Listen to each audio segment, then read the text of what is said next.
At first, it didn't feel like a choice, just something that made sense in the moment. It didn't require much thought.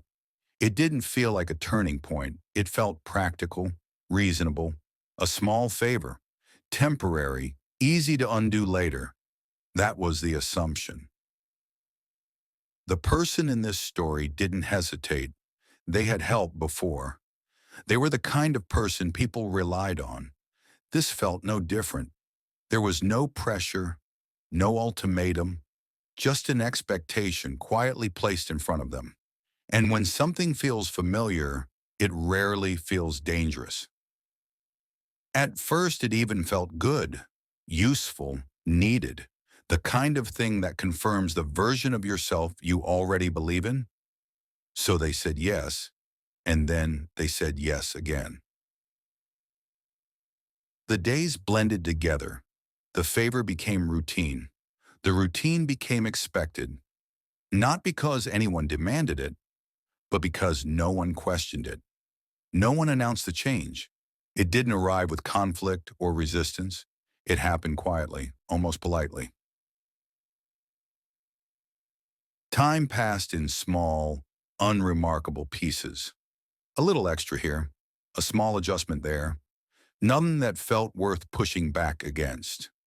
After all, it was still temporary. At least, that's how it was framed. There were moments when they noticed the shift, a feeling of being slightly out of place, slightly behind, moments where something felt off, but never wrong enough to name. They told themselves it would settle, that things would return to normal on their own. They always had before.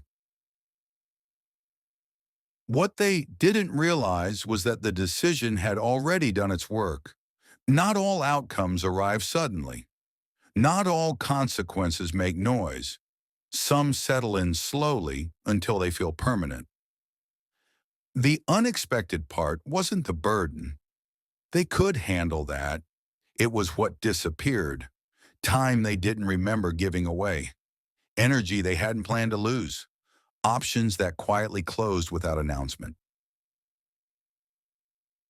When the favor finally ended, the space it left behind felt unfamiliar.